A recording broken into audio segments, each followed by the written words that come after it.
Hi, welcome back to the Critical 3. I hope you're ready for a swamptastic review of Shrek the Third and Shrek Forever After. By the way, watch part 1 if you haven't already. If you watch part 2 without watching part 1, I hope you wake up in the morning with onion breath.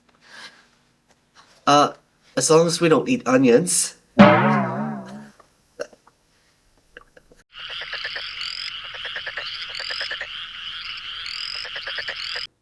Shrek the Third was released on May 18, 2007, with a budget of $160 million. Voice actors include Mike Myers, Eddie Murphy, Karen Diaz, Justin Timberlake, Antonio Banderas, Rupert Everett, Julia Andrews, John Cleese, Christopher Knights, Amy Poehler, Seth Rogen, Maya Rudolph, Regis Philbin, John Krasinski, Cody Caron, and Larry King. On its opening weekend, the film was a monster hit with $121.6 million in its first weekend, the best opening weekend for an animated film, and the second highest grossing film in 2007 behind Spider-Man 3. It got mixed reviews though. In Shrek the Third, the last thing Shrek had in mind after marrying Fiona was becoming the next king of Far, Far Away. However, after King Harold unexpectedly croaks, pun intended, Shrek is next in line. Not only that, but Fiona is also pregnant. How unexpected! Good one. Shrek, along with his trusted companions, Donkey and Puss in Boots, embark on a journey to find a suitable replacement. The only possible replacement ends up being Artie, Fiona's dorky cousin. This task ends up being much more of a challenge that Shrek attended, especially with the addition of Prince Charming showing up for his revenge with the team of villains. Now, Shrek Forever After was released on May 21st, 2010, with a budget of $135 million. The voice actors include the original cast, Walt Doan, John Hamm, Craig Robinson, Christian Shaw, Jane Lynch, Ryan Seacrest, Lake Bell, and Meredith Vieira. On its opening weekend, the film made $70.8 million in its first 3 days, lower than box office predictions of its opening of $105 million, and also lower than the 2 films of the franchise. It was number 1 for 3 weekends in a row. It was the 8th highest grossing film of 2010. In Shrek Forever After, Shrek is getting bored with the routine of being a husband and father. He ends up making a shady deal with Rumpelstiltskin that trades in a day of his new domestic life for a day in his old life as a regular ogre. Unfortunately, that day happens to be the day of his birth, long before he met Fiona, leading him to a world full of chaos, led by Rumpel. And now it's up to Shrek to undo his wish.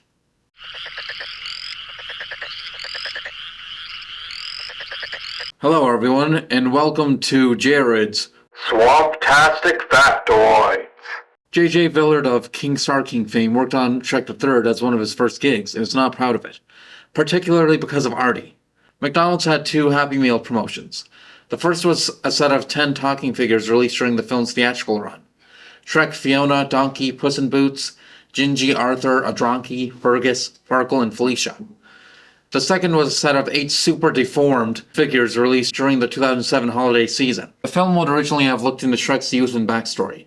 This is touched on only briefly in the movie during a scene where Shrek has a heart-to-heart with Artie regarding their similarly dysfunctional upbringings and fathers, but is otherwise absent in the final product. Artie's crush Gwyn was supposed to appear in more scenes, including one showing life at their school and one where Artie tries to woo her from her balcony.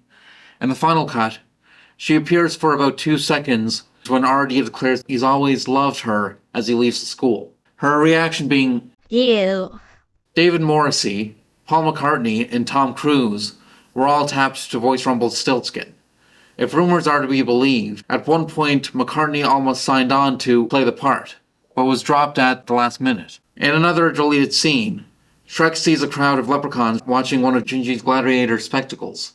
But upon approaching them to meet with Gingy attacks him and the leprechauns tie him to the ground in a similar fashion to how the Lilliputians restrained the titular character Gulliver's Travels. After Gingy threatens Shrek with his lollipop weapon, Shrek breaks free from his restraints and runs away. In the last deleted scene, Rumpelstiltskin tricks the Emperor, or from the Emperor's new clothes, to sign a contract so he can get respect in exchange of everything he's wearing, as the Emperor is actually naked and doesn't realize that the deal included his crown.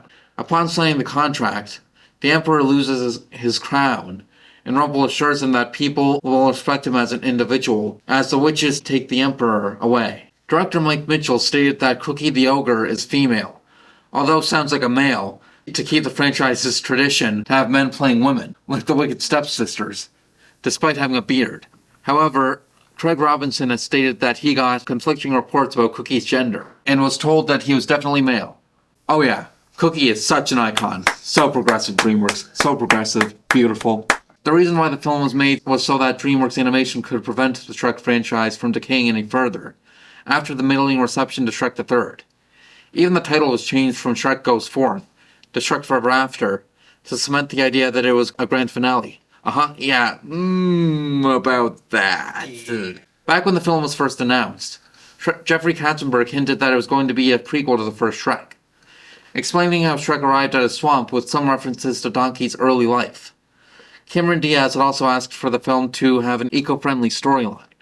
It seems that the story of the then planned fifth film was going to be what ultimately became the story for Shrek Forever After. According to the May 2007 issue of National Geographic Kids, a deleted scene of Shrek the Third, in which a talking tree explained that Arthur was the next in line for the far, far away throne, was possibly going to be used.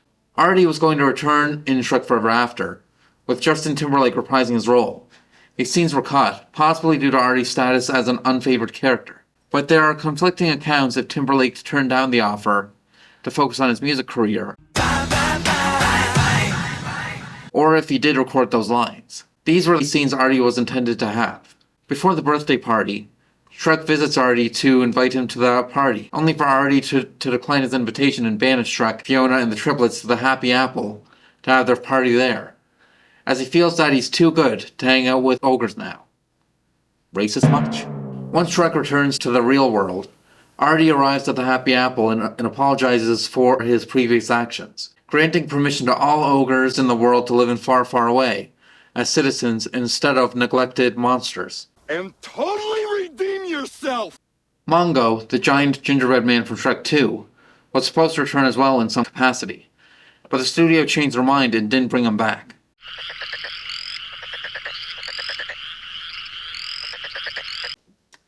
What can I say about Shrek the Third?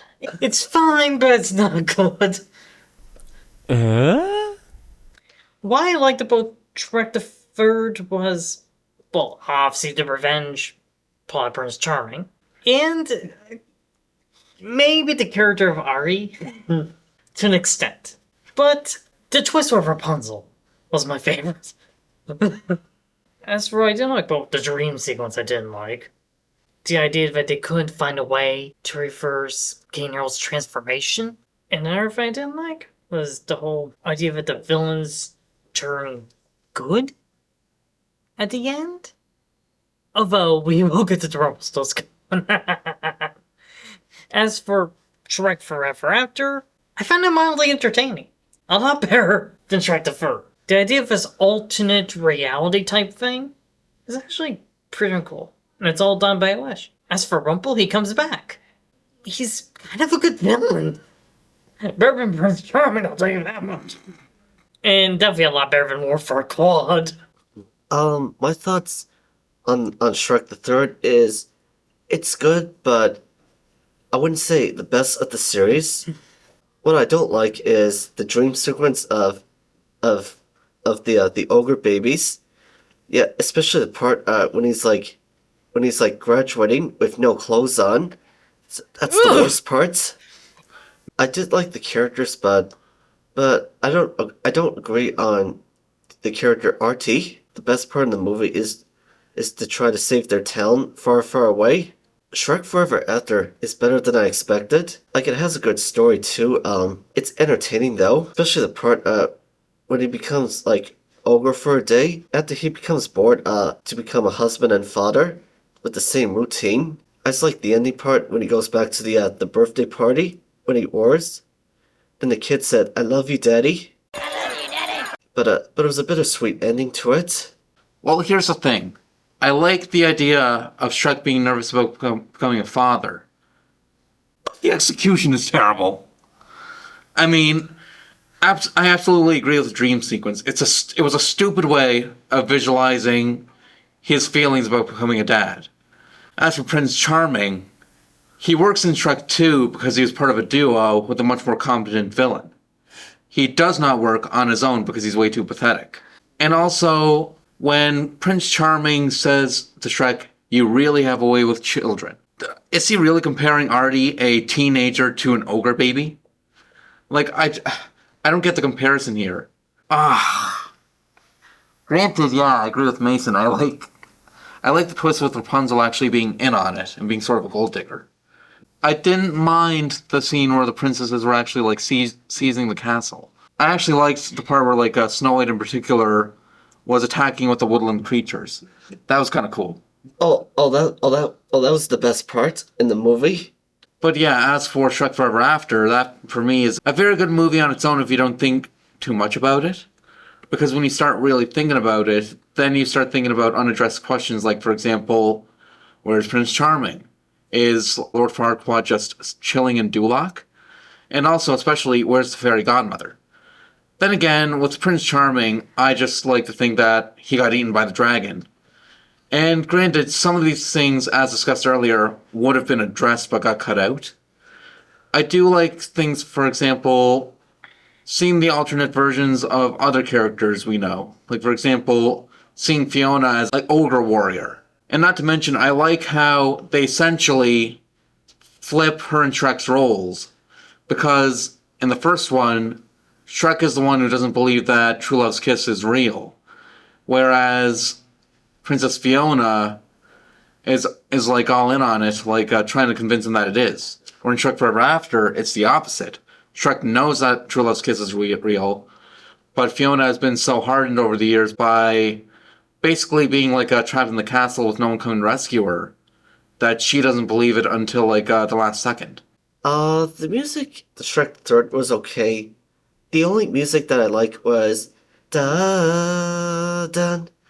Yeah, the scene where Snow White was doing the tree still with the guards. Now here's something I have to nitpick. Why did they play Live and Let Die at King Harold's funeral? That's a Bond song. Like, how does this fit the scene? Other than having the word die. Well, somebody better be dying. Wouldn't it be better if you said? Wouldn't it be better if it was Amazing Grace? Yeah, exactly.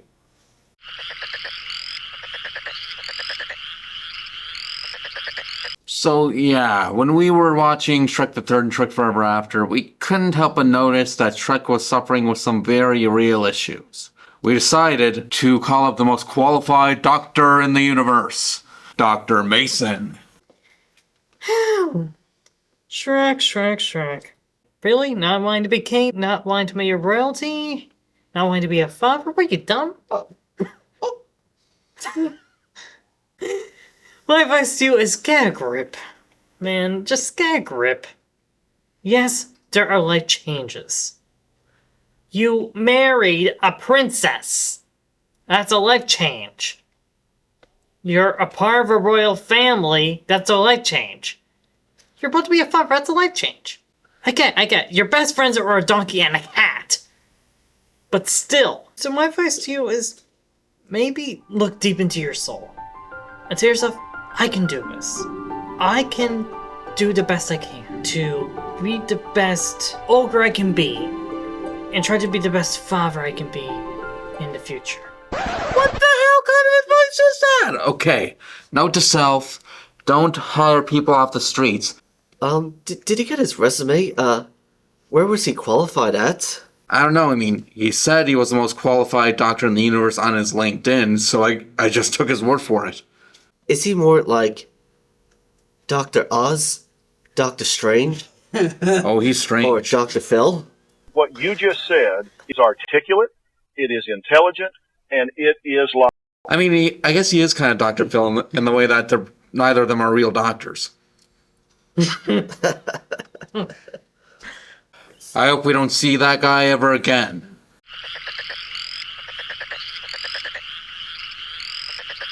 Hi, this is Jared Earl speaking. Here are my top 5 fairy tale movies. 1. Snow White, Snow White and the Huntsman, and Snow White 2025. 2. Rapunzel, aka Tangled. 3. Sleeping Beauty, Maleficent. 4. Cinderella, live action. And finally, Hansel and Gretel, Witch Hunters. Snow White 2025. Okay, I have a feeling the comments are gonna have fun with this one. By the way, the Critical 3 does not endorse or support the beliefs, thoughts, and opinions of Jared Orwell. I actually like Snow White 2020. It's good! The music was good. Rachel Seeger was good.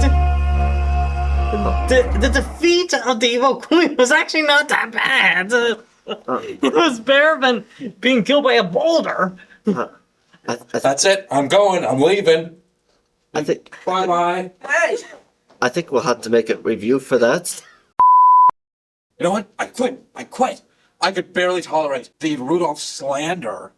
But you know what? Being among a group of Snow White 2025 defenders is the last straw.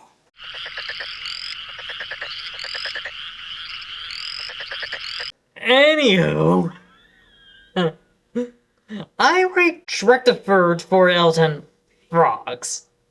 The plot was very weak, but the plot twists are kind of good. And I rate Shrek Forever After 9 out of 10 deals gone wrong. It's a great alternate reality, to say the least. I rate Shrek the Third 5 out of 10. It's fine, but the storyline was a little weak. In other words, throw some onions on the ogre babies. I rate Shrek Forever After 9 out of 10. It's entertaining, hilarious, a better storyline, and a good ending. Jared? Fine, whatever. You know what? It's becoming increasingly clear to me that I'm the glue that's holding the script together. I'm the only one with a rational mind around here, so you know what? My opinion matters. Okay. I rate Shrek the Third 5 ogre babies out of 10. As for Shrek Forever After, 8 Pied Pipers out of 10.